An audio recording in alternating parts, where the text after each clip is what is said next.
Once you. I turn it over to you, Massimo, or whatever. Okay. Whatever you feel like you're ready. Yeah. So tell me. Okay.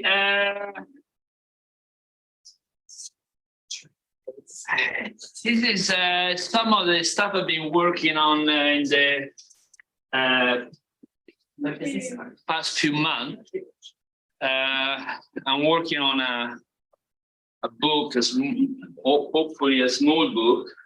My preoccupation here is taking things a bit broad in order to then contextualize or trying to contextualize several of the more specific debates that are occurring around the commons and the social transformation in general. It's called the pyramid and the common in the singular, which is not something that we are much accustomed to in the Anglo-Saxon world. In Europe, instead, they don't look at the commons, but the common is the subject. And I always had some kind of ambivalent feeling about how it was used. So it started with this preoccupation. And the question of the pyramid is a question of thinking, how do we think about hierarchies, and especially the meta hierarchy in which we are all included, and the commons are included. So the pyramid and the common is a way to frame, in a most general sense, the question of radical change, starting from the field of social reproduction, which I will define later on in a most broad sense. So I'll start with a few definitions, that is attempt to capture what do I mean by terms which are important and relevant, in my opinion. I start with, I see that it's not immediate, the change. There is some lag. And I cannot scroll it here. But the first definition, which is the definition of the common, and I think there are three possible ways, the common in the singular, to talk about the common. All useful. One is the common as a condition. Another one is as project and as mode of production. Starting from the last one, generally the common as mode of production is used, for example, by Hart and Negri. Okay, with I think aspects which. Some aspects are problematic and other actually are very enlightening. The problematic one is gone. The problematic one is the fact that in the theory of the multitude, etc., is like as if we were living the common as a mode of production. Well, actually, that's a problem given how the world is organized. But of course, that's what many of us would like to see, right? So the common as a mode of production, as a general mode of production, which has a key aspect in which we identify with the solidarity, the horizontality, all those aspects which can list are crucial. So the question is, the common as a mode of production should be in the back of our mind. It's kind of our horizons in a sense. the question of the common as a project is mostly dealt with by, for example, people like Dardot and Laval as a political project. And it happens anytime a community want to communalize some resources and redefine new social relations. So the common as a project is also relevant. But there is then another common, which is the common as a condition. And the common as condition, to me, is exactly where we live in now. The common as a condition, though, is not that wonderful necessarily. In fact, the common as a condition is a social cooperation in which we are all immersed in every act we are engaging with. And it occurs in many ways. The common as a condition is hegemonized by capital. Okay, there are many other ways of producing and reproducing, which have nothing to do with capital, or try to break away, or even in daily life, we shape social relations in ways which are not necessarily capitalistic. But the common as a condition is the overall, say, social cooperation. I'm very sorry that we can't do that, because some of the slides actually are essential. So if there is a problem, if anybody has a marker later on, I need to draw the pyramid, because the pyramid, in my opinion, is important to see. Okay, so that's what my distinctions about the common in general. Now, the common is also made of, the common as a condition is also made of course, capitalist circuits, state circuits, but also many commons in the plural. So my attempt here was try to make the relation between common and the common, something which is not generally done in the discussion, but I think is very important. Another definition that I need to talk about, and I want to reclaim, perhaps giving some other nuances in relation to what is generally understood, is the notion of reproduction. Okay, now reproduction is well. Let's compare the notion in a more general sense. Compare the notion of production in relation to the notion of reproduction, and let's see what distinctions again we can make. Production, very simply, if you look up at the dictionary, is a process that starts from conditions and ends with a result. Okay, it's an input-out. In the middle, there may be a black box or a gray box, or not a gray box, or a porous box you can see or not see, depending. But the point is the production starts from the beginning and ends at ends, when the product is finished.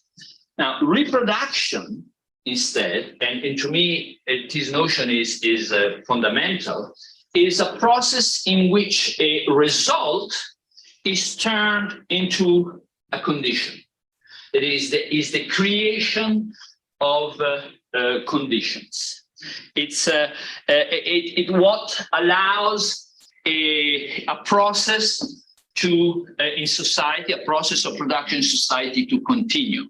And of course, depends on what type of process we're talking about, but reproduction is in generally that. So to create the conditions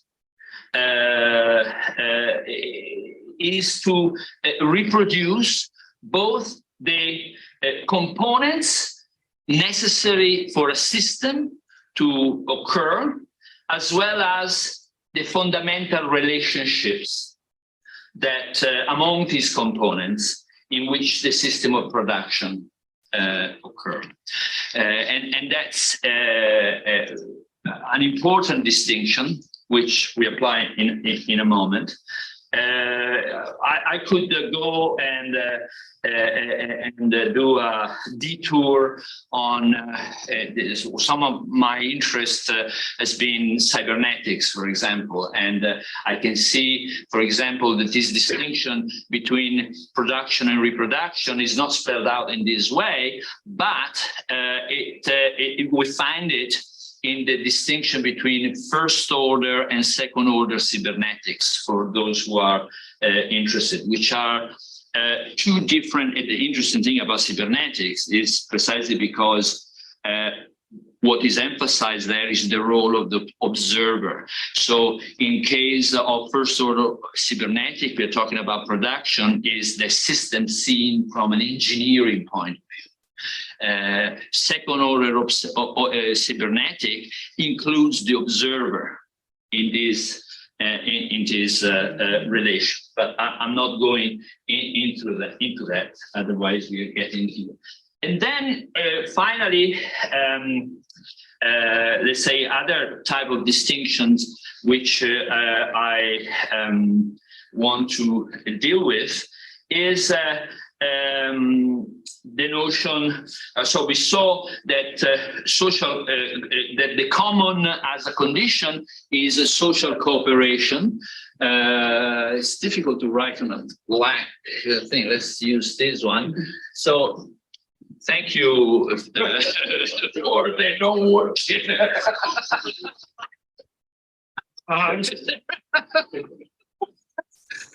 Okay, here a little bit better. So if you take set, you know, if we take this as the common, as the whole of social cooperation in which we are embedded, and given the scale of I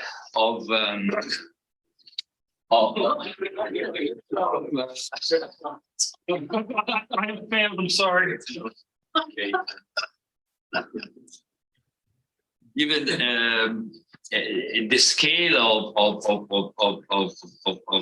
our global engagements, we can realize our being immersed in this overall social cooperation in anything we touch and in anything we do today.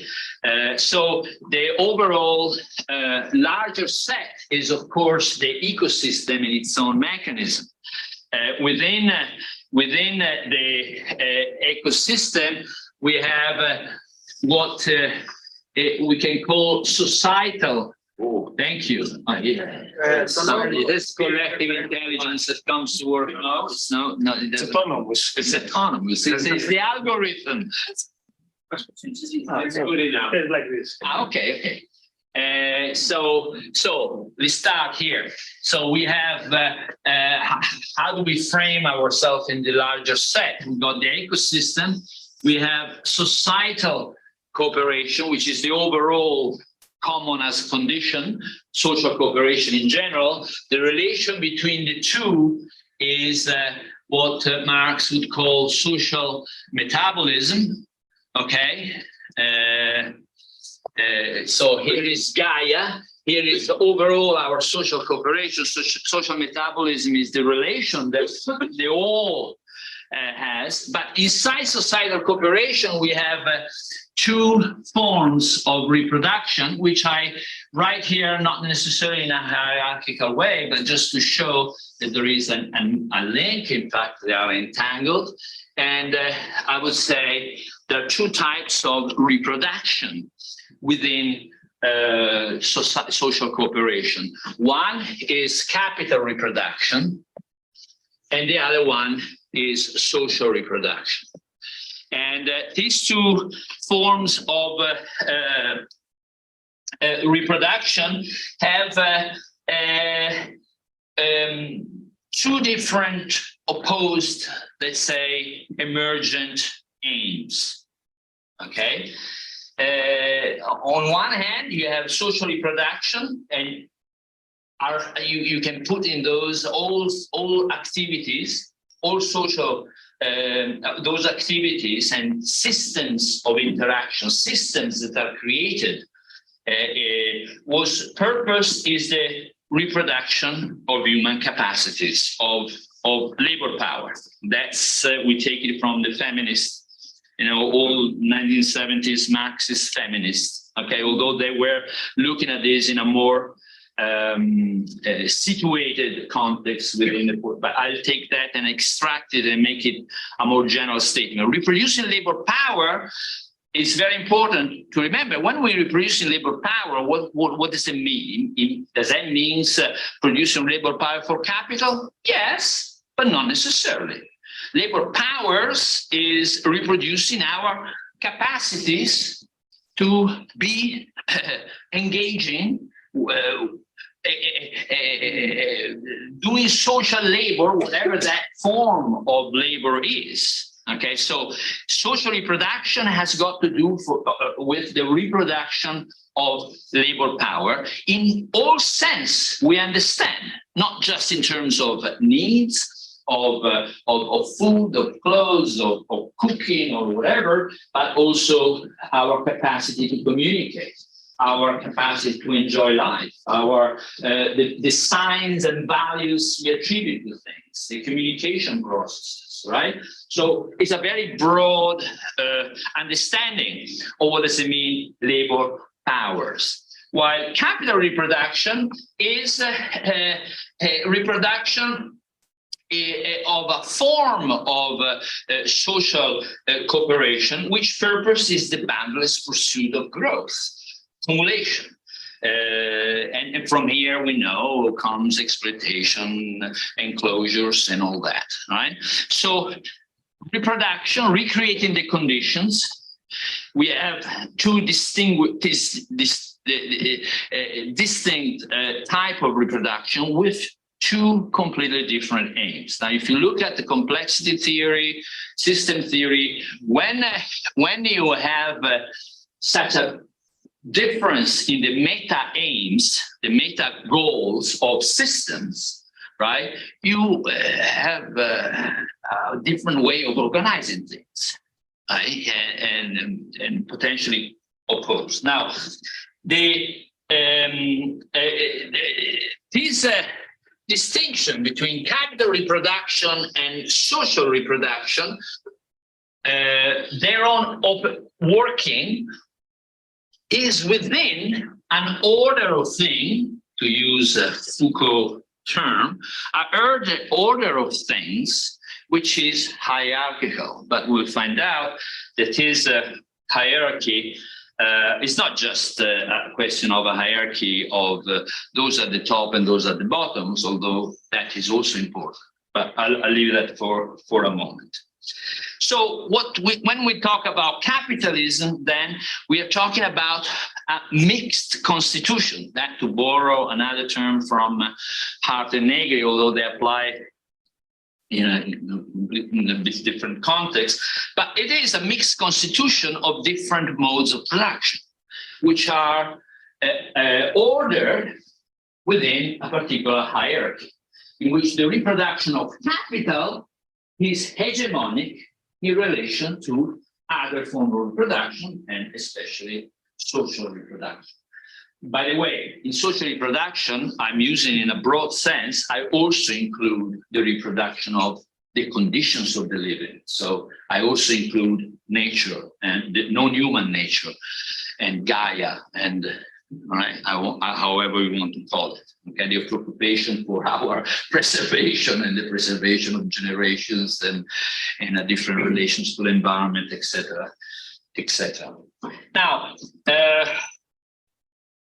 so social reproduction is the sphere of social cooperation that has a material, bodily, cognitive, affective, emotional, and relational preoccupation with what Marx used to call the production of human beings by means of human beings. And I like particularly this definition, the production of human beings by means of human beings, because it brings a radical circularity in the definition.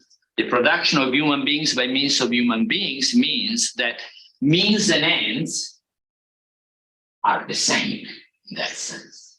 Changes is the positionalities in different contexts, but the very fact of having means and ends in the same, so it's not just a question of producing an output given an input, given raw material, but it's about producing human beings by means of human beings.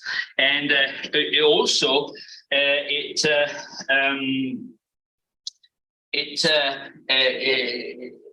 so it does add a radical circularity, and it goes beyond Enlightenment instrumentalism, precisely because of this circularity.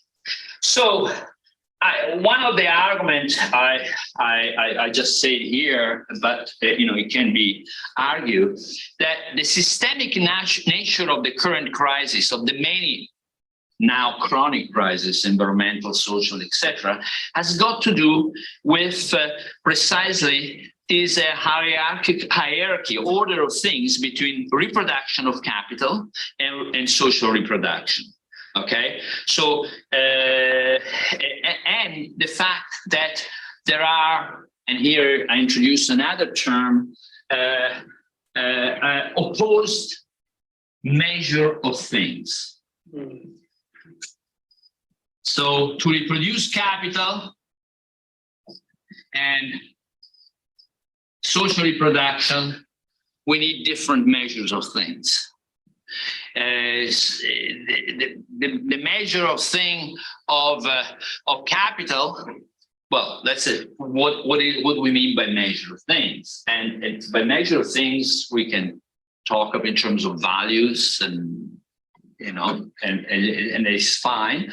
But I wanted to put it even in a most simple and intuitive way, which is the measure of things is nothing else but a collection of answers that systems, that social interactions, that people, whoever, give to questions like the what, the when, the how much, the who, the where, etc., etc., etc., of social production, of social cooperation. Who is producing what? When is produced? How much are we producing? These questions within a capital systems are answered by systemic forces, which are based on competitions, which are based on trying to maximize market share. And but essentially, what we do in order when we apply that capital rationality is measuring things. Selecting things out. Selecting things out, incidentally, goes on the question of regulation. What is regulation? Some of it is selecting things out and selecting things in, right? Amplifying certain messages and de-amplifying other messages. And we'll see that later. So there is a clash between the measure of things of capital and the measure of things of social reproduction, understood as the web of life. In capital, you subordinate concrete, specific humans and nature to the quantitative imperative of balance sheets. That is the case. No? But in terms of the measure of things which we can apply in general, in social reproduction, what happens in social reproduction is that there is a whole lot of valuing which is important to the waged and unwaged agents of social production, right? And so the capital's measure of things is inherently boundless, leads to inherently boundless effort and production, while in social reproduction there is an immanent limitation by needs, however these are defined. And another definition which I love, having done so much work when I was younger on and broke my head on the question of Marx's value and absolute labor and all that, under the measure of thing of capital, life activity of wage and unwage worker is reduced to, quote from Marx, human power expended without regard to the form of its expenditure. This is Marx's definition of abstract labor, what he called the substance of capitalist value. It's human labor power expended without regard to the form of its expenditure. Now, ask yourself, do you mind what is the form of in which you expend your own labor? Of course you mind. You know, it's very concrete. And it's very much linked to body desires and all that. So this clash happens not in abstract. It occurs at every moment, in every battle, in every place in which we are situated, whether it is through inertia, friction, or open struggle. Okay, so it's not that's only regard the intensity and the extension, but this clash happens within an order of things. And my aim here is trying to understand, trying to find a way to capture that order of things. An order of things which is not fixed, which allow for much movement, okay, which is defined synchronically, because if you draw a pyramid, that's it, is a picture, but it also allows for movement and thinking through movement. So the order of things, I found it. About technologies. Even the markets are good. The order of things, I found it in the pyramid of capital. And the pyramid of capital is a device that somehow was, you can draw from the work of Romano Alquati. Romano Alquati is best known in English-speaking language about his work on core research, which has been much influential. Romano Alquati was in the 70s in Potere Operaio, like Negri and others, and then became a sociologist of labor in Turin. And what's very interesting in his work in the 80s, which is a lot of his work has not been published. Now there's some things that come out, but there were some old class notes which have been produced and circulated among those who were interested, and there is a lot of material there. I mean, those class notes really need a lot of refinement, etc. But what I was very much interested in when I read Romano Alquati's those class notes is the fact that here we had kind of an autonomous Marxist in the 80s that is in the middle of the rise. Well, after the fall, after the movement of the 70s and 80s, in the neoliberal era, the beginning of the neoliberal era, with major changes in the class composition, etc. And here we had an autonomous Marxist reflecting and getting inspiration from, again, system and complexity theory, which we are developing right then. And I thought, wow, I need to study this material, because that's exactly what I've been interested on in the last few years. And he came out with somehow this representation of the order of things, although he doesn't call it that way, and which I start to work on and try to elaborate in my own terms. So let me give you a sense of this pyramid. Now, this pyramid is not out there, it's right here at this moment, okay? So actually, you can conceive this pyramid in any moment of your life in relation to the outside world. So I'll start from well, actually, no. Let's start from the beginning. The beginning. And here is an axis passing through this pyramid. Oh, again, this is not a pyramid of the rich at the top and the poor at the bottom, okay? It's not a class hierarchy, although classes are reproduced through the working of this pyramid. This is a systems pyramid. It's a hierarchy of systems that operate in our lives, okay? In today, capitalism, that is social cooperation hegemonized by capital, the mixed constitution of the common today. And in this axis, what you have is the ongoing flow of asymmetries that occurs in life, of exploitation, conflict, separation. It's an interlevel axis. And the level will start from the bottom.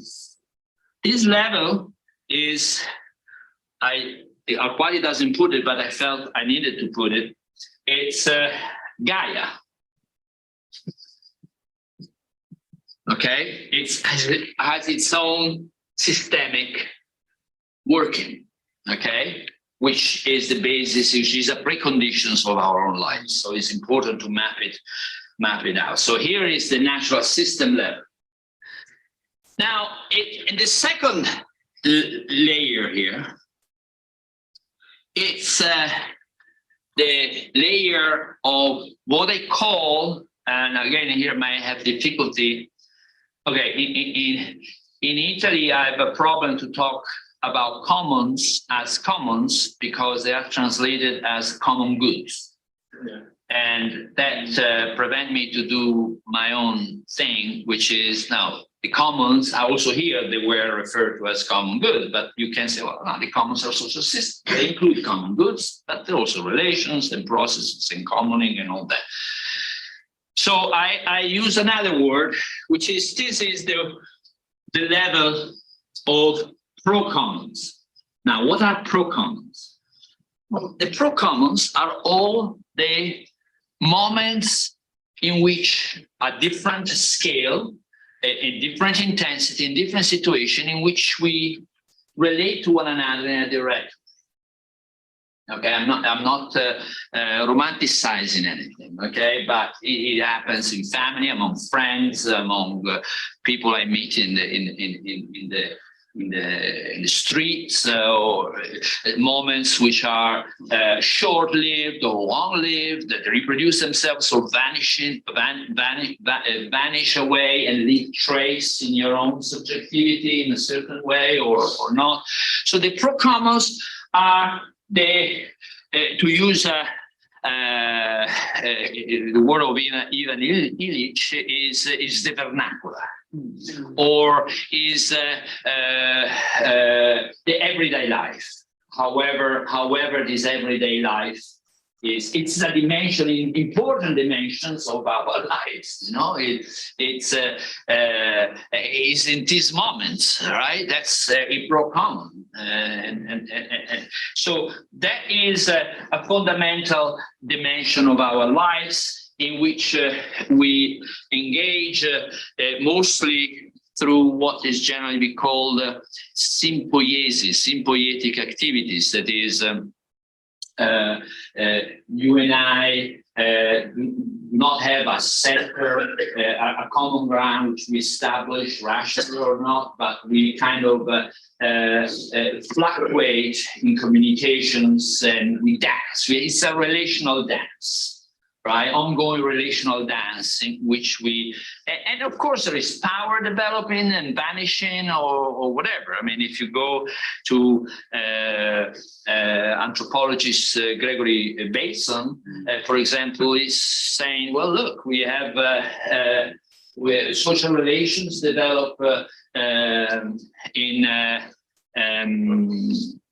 schismogenetic processes like feuds. There is a tendency of between two actors to establish a particular, to boast around, and therefore splitting the field. It happens all the time, or turn into power relations, or, as Deleuze and Guattari intervene, to define, to reduce the intensity of these schismogenetic exchanges, but to have a plateau of intensity in which then we find better way to communicate and cooperate.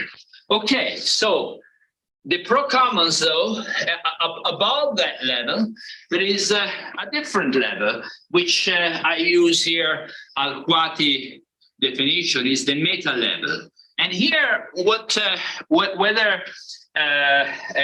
here we have everyday life.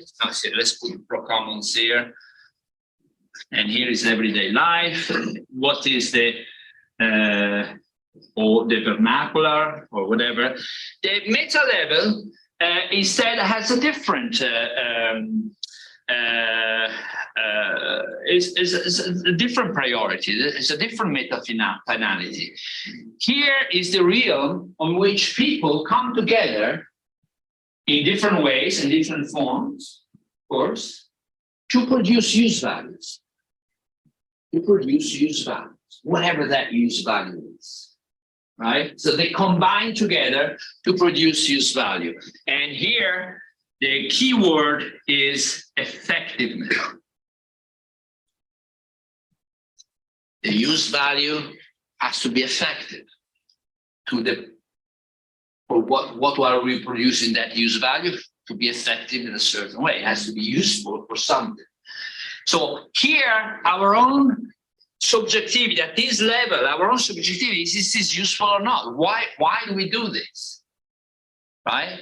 The other day, a friend of mine who works, he writes manual handbooks for companies. He says, look, I wrote a handbook on how to deal with some material in the ceramic industry. And he writes manual and says, you know, when you handle this, you should put your masks because it can be dangerous, toxic, right? That's an understanding of use value, right? But of course, the company cut that out because if you write that in, then any control could come, and if you know if any worker didn't have a mask, there would be fines. And so above that, as I put it a little bit higher, there is another level, not the meta level. Sorry, this is the meso level, and here is the meta level. And this meta level is the level where capitalist rationality works. Okay, capitalist rationality works at the meta level, and here is the question is efficiency. Now, not that efficiency is bad. Like any other human thing, can be good, could be bad, depends on the context. But in that hierarchical order, efficiency is above anything else. Right? Efficiency is a ratio. It's nothing else but a ratio between two measures. And efficiency is good. Like efficiency of a machine, we know, is good if you can work less. But if it is creating redundancies, might not be good. It depends, right? But the point here is that efficiency, in being above it, rules systemically above this other consideration, like the case I've just discussed on my friends who write handbooks in which say, no, this is get out. Why? Because it's not efficient from our perspective, you know? And that's the thing. Now, this level itself is divided we can talk about and make some examples, but I'm cutting it short, is divided in two sub-levels. One is the level of valorization. And here, for those who have read the beginning of history, like the South Korean friends, here is the kind of capitalist loops that work ongoing, extract, surplus value, blah, blah, blah, etc. The valorization process are right there. At the top of it, there is accumulation. And what are the agency of accumulation? They are finance.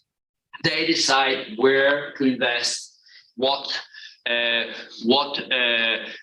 part of social cooperation should get more than others in terms of prospect. And again, the consideration has to do with consideration about the reproduction of capital rather than social reproduction. And finally, here, the top is the mega level, and here the question is domination. Okay, and here is the level of capitalist command. Here we can look at geopolitical order, world order, for example. Okay, or what are the structural of geopolitical world order that contain and put constraints on this other thing. Now, I mean, we can tell stories for each level, and just want to give a broad picture. Now, but the thing is important is these levels, of course, they communicate with one another. Otherwise, it would not be a systemic thing. And what is actually happened here is that each level from the bottom up, each lower level is a condition of existence of the higher level. While going down, top down, what we define are the functions that each level has to play within that order of things in relation to the top, right? And that is very important, okay? That means that whatever happens here has to be functional to that, right? Whatever happens at the meso level of production of use value has to be functional to that. As the production, but we will go into that in a moment. But that's what it is. I mean, we can make many examples of this, but I don't want to go through any example for example, of just one example, just example of top-down intra-level systemic feedback, for example. You have collusion of oil company and IT companies, right? That's what the Greenpeace reported the other day, 2 years ago. The three largest cloud companies, Amazon, Microsoft, and Google, are partnering with oil companies to use artificial intelligence and technology to discover new oil and gas deposits to exploit, right? Just one of the many instances of cases that we can make. Here we have a connection between level 4 to Gaia and the pro-commons, which is life of us all. Okay, there is plenty. There are also intra-level system dynamics that you can draw, but I'm not. So the question is, I want to get into the thing is, okay, how do we get out of it? When you look at it, bloody hell, man. If that is the case, as you know, by studying this, you feel like that's where is hope here, isn't it?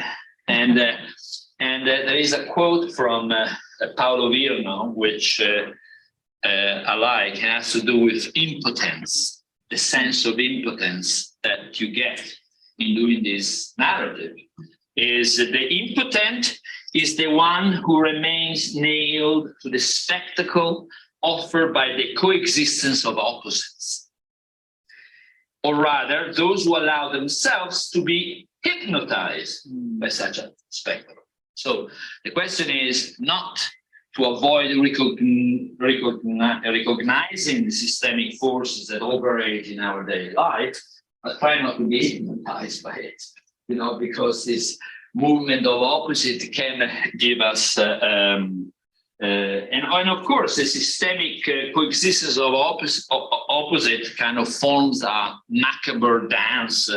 The search for profit requires reproducing conditions of poverty. Endless growth requires reproducing endless destruction. Life reproduction requires the reproduction of capital.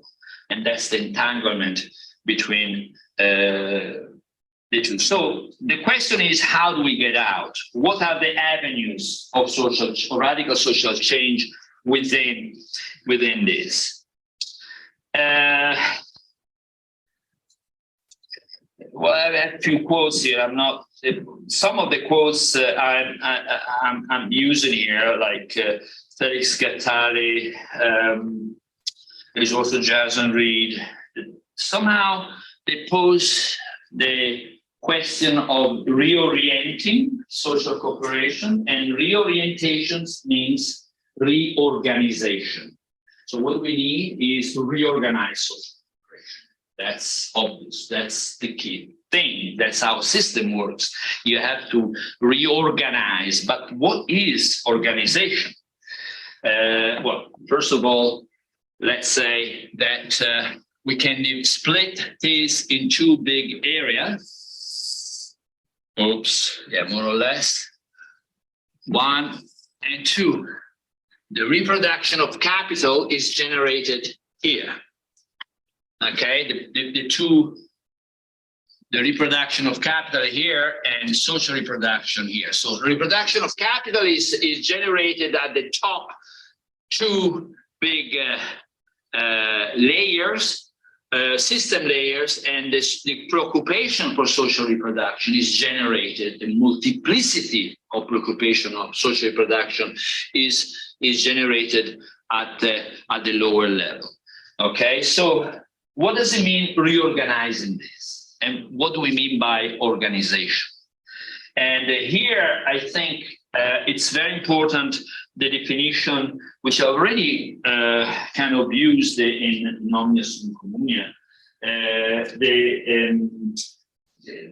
a definition of organization which goes a little bit beyond what we commonly understand of organization. Now, it is the work of biologists Maturana and Varela that when you look at the cells as systems, they come with this definition, they distinguish between structure and organization. In terms of changes, change in structure is a given system changes some of its components, but not the fundamental relations among these components that allow the system to be what it is. Okay, so a change in structure is something that happens all the time. In fact, what the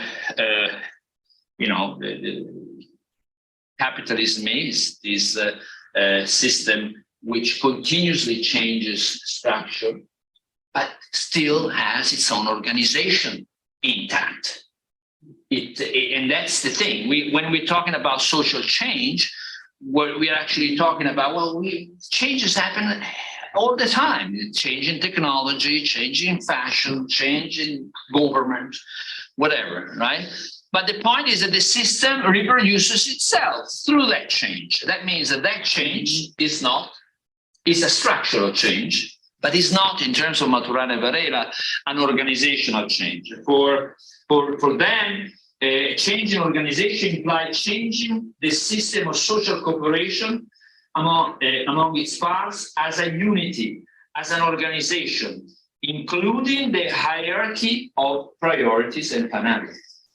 Because our priority, the finalities are important. So to the extent that the finality of capital reproduction is at the top in this order of things, then you won't have radical social change, right? So that is the hierarchy that need to be to understand is just think in terms of when a bicycle is still a bicycle. If you change the saddle with most comfortable saddle, is still a bicycle. Why? Because the identity of the bicycle as a relation between the components stays the same. There is force that goes through the pedal, through the chain, through the wheel, right? And that remains a bicycle. You can add any optionals you want on the bicycle, it's still a bicycle. But if you put the skis instead of wheels, for example, that's not a bicycle anymore, because you cannot do what you do with a bicycle. The identity of the bicycle has changed. Has not changed. Has changed in this particular case. So the same thing is for capital. For capitalism, you change that the order of finalities, and then of course you have.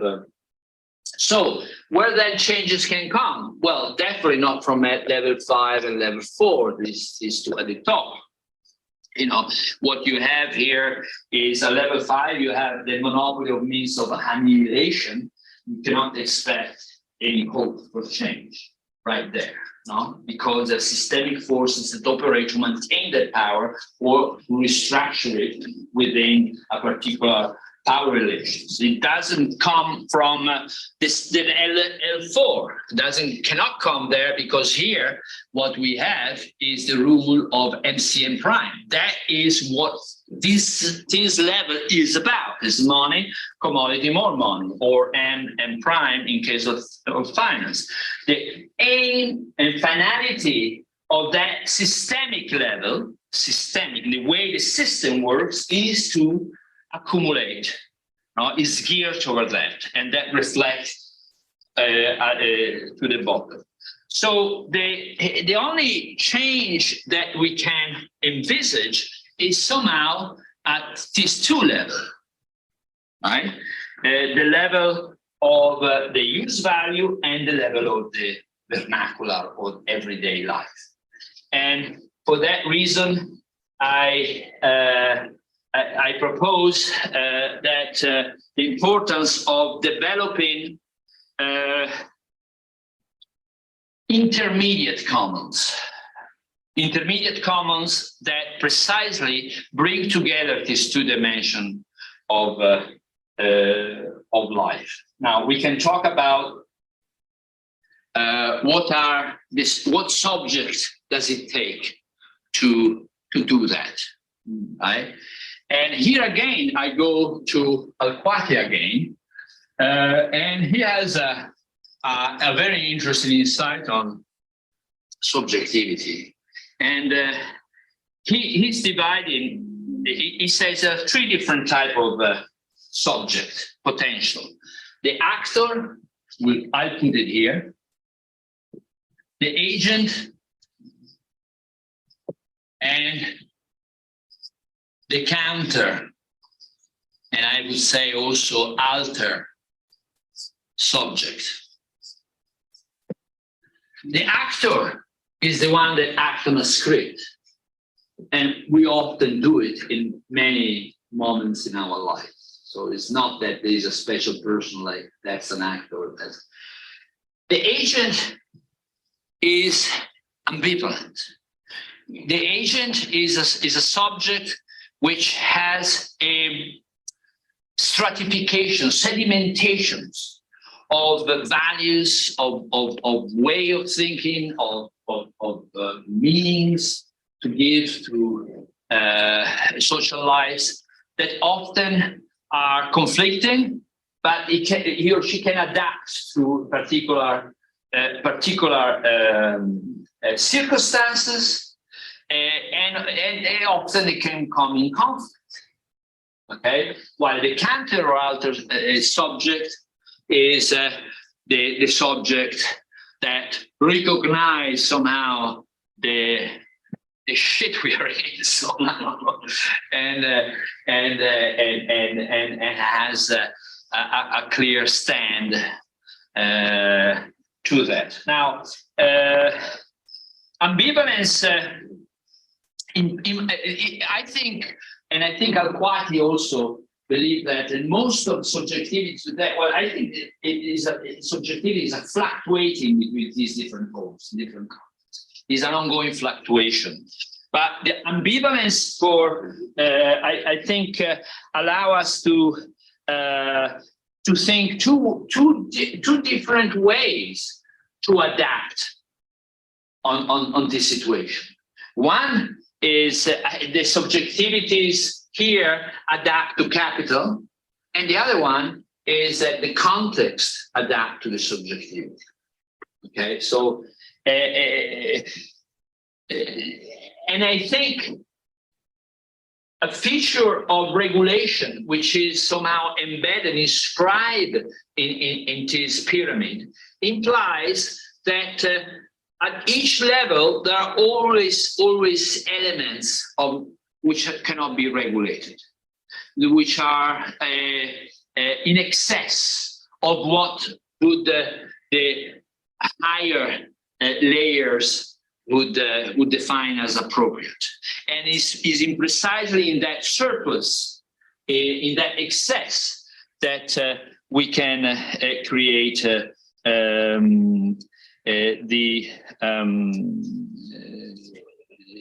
the alternative.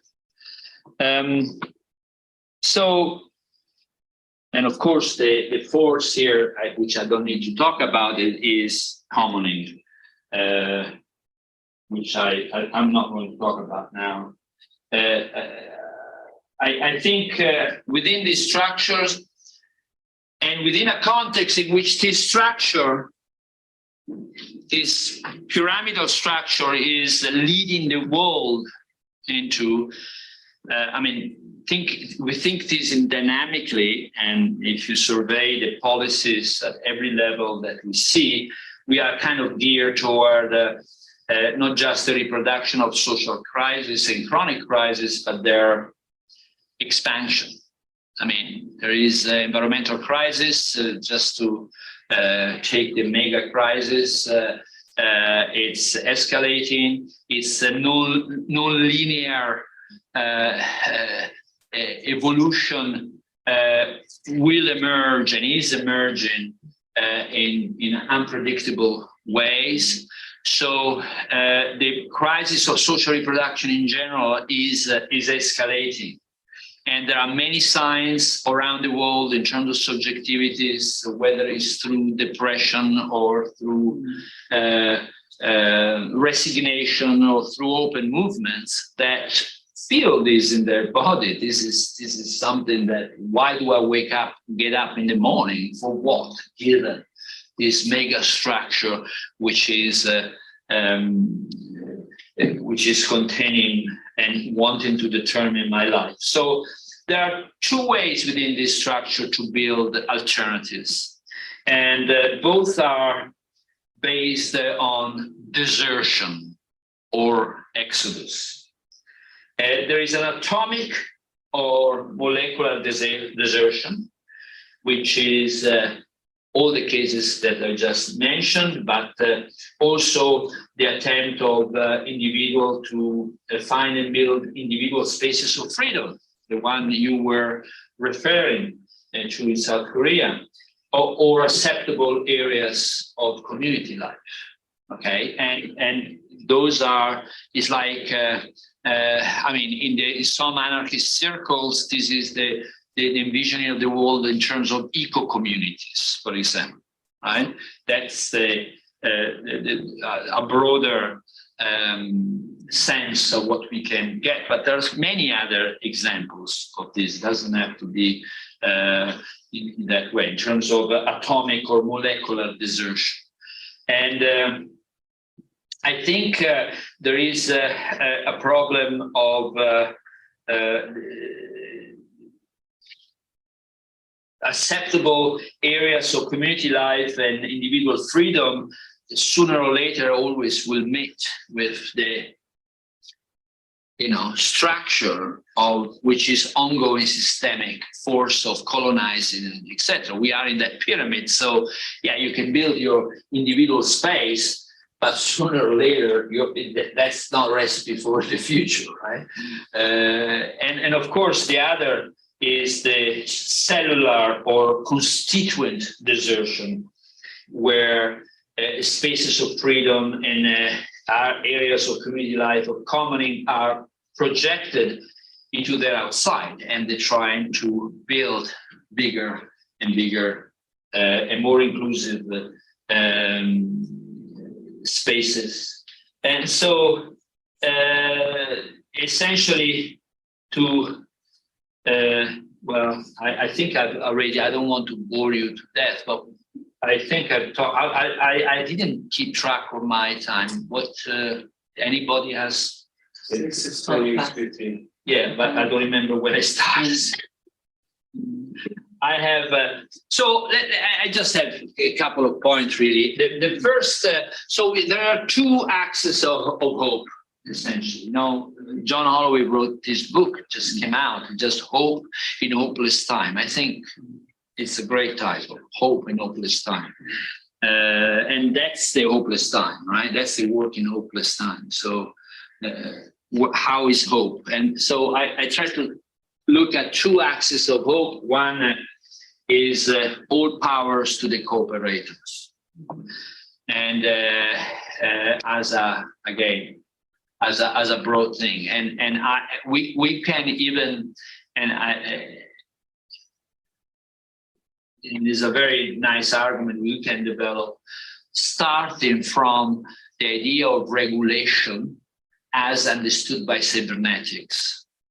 How all power to the cooperators is precisely the way to deal with the complexities of the different crises of social reproduction that we need. And the reason being that the regulator operates always through filters. This is the regulator, and here is the environment. Always regulate through filters and amplifiers. So each level has this embedded, this notion of regulation. And this has got to do with the Ashby law, the law of variety, which says that the variety of a system to be regulated is always higher than the variety of the regulator. And in order to regulate something, you have to match that variety. And how does the regulator do that? Through filters. That is selecting out. Well, okay, you're tired. I'm not interested at the moment. It's selecting out. Oh, you need to read more book. Okay, but that's not really important at the moment, right? It's again defining a order, a hierarchy, right, which reflects that pyramid, right, through which to select things in and select things out of what is important, what is priority, what is not priority.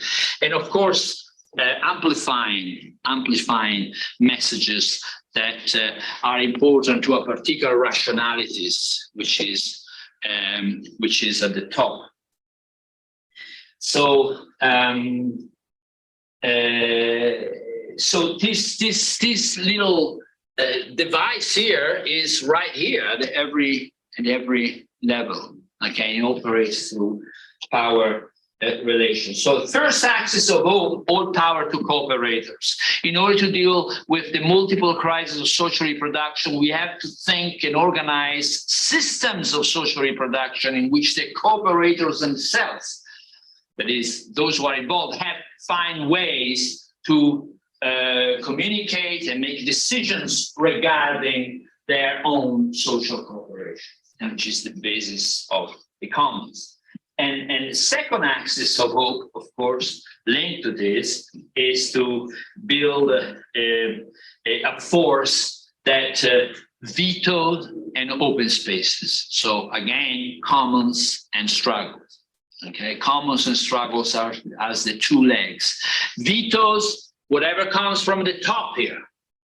That, and in thus doing, creating spaces from the actions from below to expand.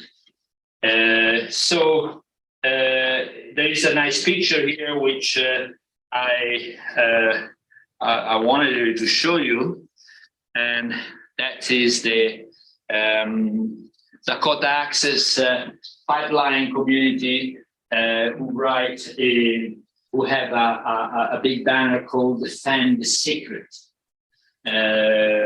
And why the sacred? But for them, the land was sacred. But actually, the notion of hierarchy, it means, has to do precisely in terms of what is sacred. Sacred comes at the top. It's the most important. And the clash between the production of capital and social reproduction has got to do with different notions of what is sacred. Now, accumulation or life. So the veto, the power, building the power of vetoing and opening up spaces in which then all the powers to the commoners and to the cooperators has got to do with somehow an understanding of what is sacred in that particular context, in that particular moment. And so to finalize here, I had a wonderful picture of Margaret Thatcher upside down, with the pyramid upside down. Why is that? Because I'm becoming Thatcherian somehow by saying, reclaiming there is no alternative to produce many alternatives. That is, if this is our starting point, and if this is the way, a sensible way to see how the world is actually organized with all the complexities that we have to uncover and within the different levels, intra levels, then it looks like the only way to get out of it is to go moving through these two axes of hope. And in the context of growing risk of non-linear